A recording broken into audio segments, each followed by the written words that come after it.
aujourd'hui on est à Nagasaki. Nagasaki, c'est notre jour 5 de vacances à Kyushu.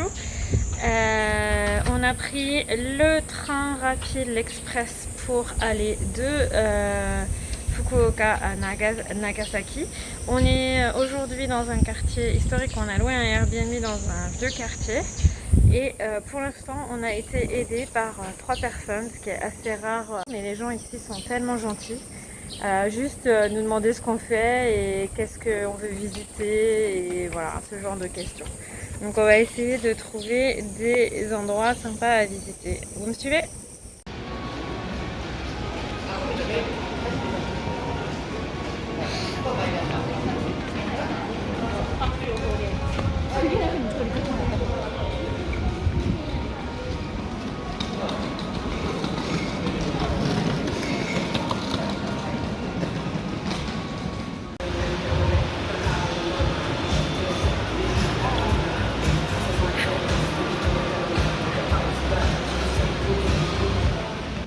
Alors, on a trouvé des Imogawayaki, mais le nom de Imogawayaki, ce sont des petits, comme des petits beignets fourrés normalement à la pâte de haricots rouges.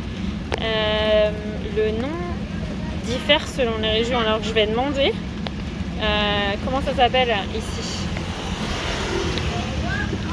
Il y a quelqu'un, je te montre après. Donc là, ils sont fourrés. Aujourd'hui, il y a mangue. Il y a des fois chocolat. Normalement, c'est pâte de haricots rouges. Sumimasen.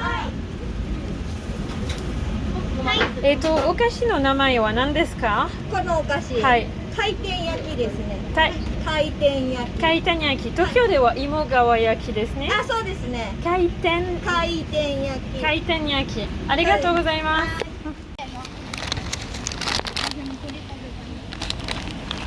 Donc ça ressemble à ça. Là, je pense que c'est mangue. Voilà, il y a marqué mango dessus, donc c'est facile. Moi, j'ai pris chocolat parce que alors il y a banane custard. J'ai pris choco custard. Alors, je ne sais pas où c'est. Je vais chercher. Peut-être celui-là. C'est chaud. Et non, ça c'est mango aussi. Voilà.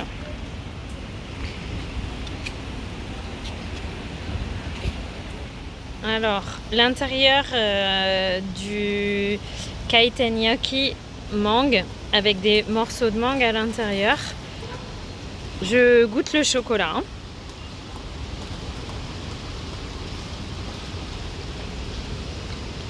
Alors, ceux-là, custard et chocolat. On est toujours à Nagasaki et on est à Shinchi, Nagasaki Chinatown. Donc vous pouvez reconnaître par rapport aux décorations qui sont chinoises et non pas japonaises. On va essayer de se promener à l'intérieur du quartier. Vous me suivez ? Il va partir.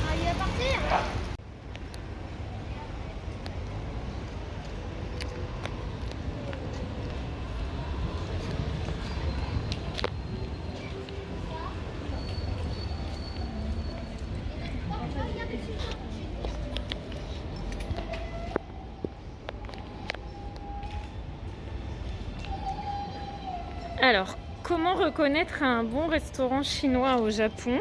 Donc, c'est un ami japonais qui m'a dit ça. C'est une blague, hein ? Comment reconnaître un bon restaurant chinois au Japon ? En fait, il n'y a que des Chinois à l'intérieur. Sauf que nous, on a un peu du mal à savoir qui sont les Chinois, qui sont les Japonais.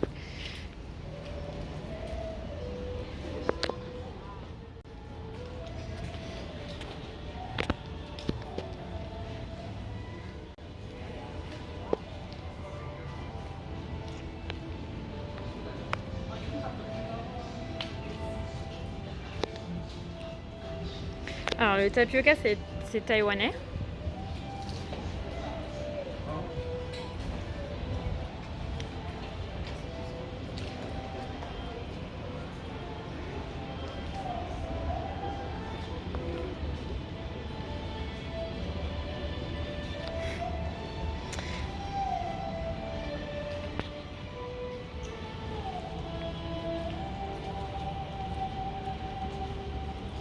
Et attention, pourquoi bleu, blanc, rouge? Je ne sais pas. Est-ce que c'est un resto français, chinois? Je n'en sais rien. Une fusion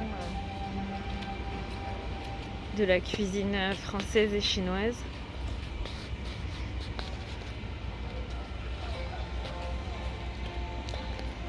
Il y a un groupe d'écoliers au bout de la rue qui sont peut-être en visite.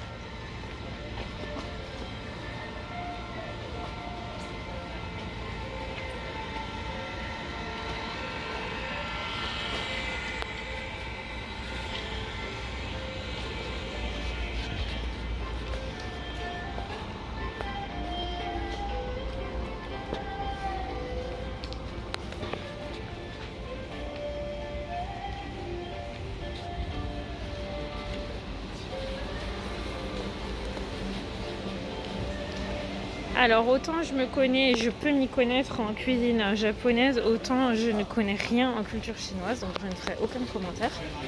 Bon, il y a un magasin Ghibli quand même.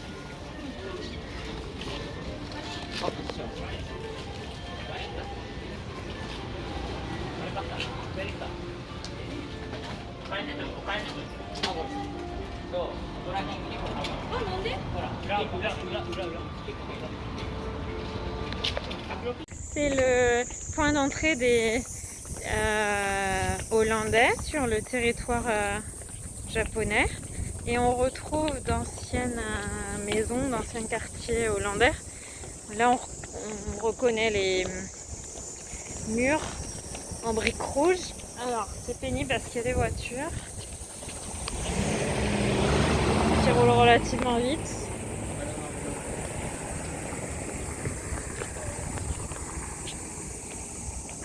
Et il y a aussi des églises. Alors pour une fois, ce ne sera peut-être pas un temple ni un sanctuaire pour la visite, mais une église. Voici un des restes des bâtiments de l'époque où les Hollandais étaient présents et les catholiques étaient présents sur la ville, avec une cathédrale, la cathédrale Oura. Donc on peut la visiter. Et vous voyez les bâtiments de type hollandais. Et une fausse église probablement.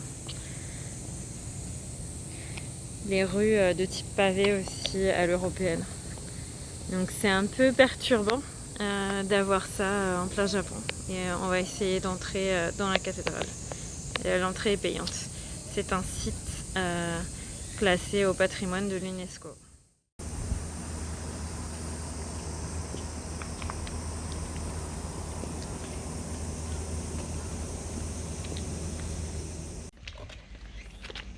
On monte pour aller à un point d'observation en hauteur, en haut du quartier, on va dire hollandais, mais vous pouvez voir derrière moi que la plupart des bâtiments sont de style japonais, avec des maisons plutôt traditionnelles, avec une petite rue accessible uniquement à pied ou en vélo si on est courageux. J'aime bien ces endroits inaccessibles en voiture où la plupart des touristes de masse, on va dire, ne montent pas. Mais le soir, il n'y a personne. Enfin, le soir, il est 17h, il n'y a personne. Et sur les hauteurs, c'est franchement magnifique. Alors cette ville, Nagasaki, comparée à Fukuoka, semble beaucoup plus ancienne, moins moderne, on va dire. Mais c'est plutôt sympa pour visiter.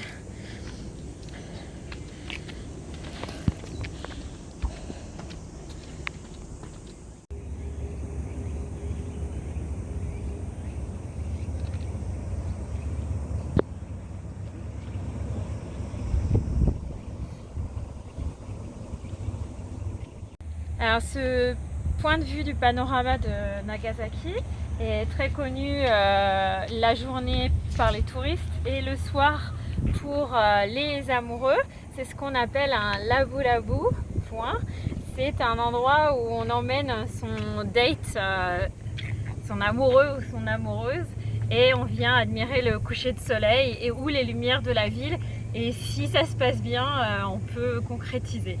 Alors il faut savoir que les dates au Japon sont très institutionnalisés, il y a des règles, et le labu-labu, c'est le point d'orgue du date, c'est là où on va embrasser pour la première fois son date. Voilà, donc si vous voulez venir emmener votre bien-aimé ici pour admirer le coucher de soleil, vous serez le bienvenu.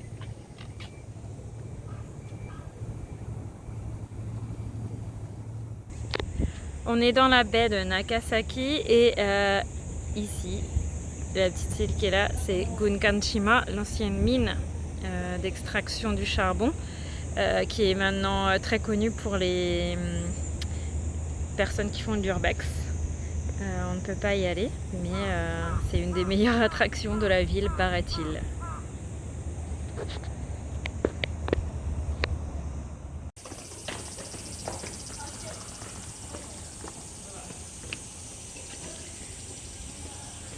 Alors, on est dans le quartier qui s'appelle la Pente Hollandaise. Et là, vous voyez une maison de style hollandais avec un toit japonais. Je vais me prendre une averse. Alors, c'est vraiment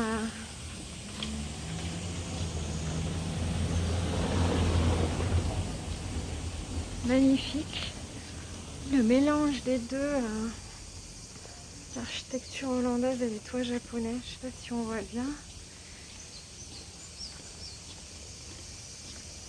Les couleurs.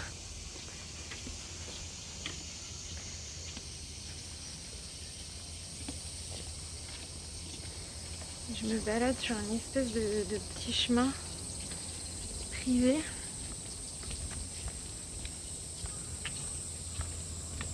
Regardez-moi ça. C'est juste magnifique.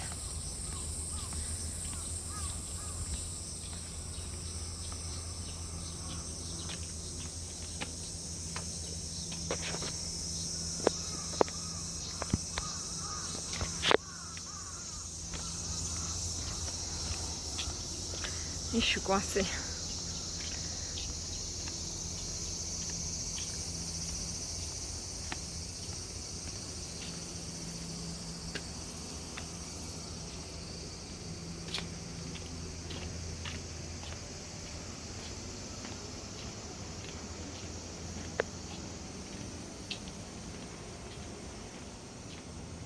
Ouais, il y a même des toilettes, c'est parfait. Voilà, donc c'était la visite de ce qu'on appelle Hollander Slope, la colline ou la pente hollandaise.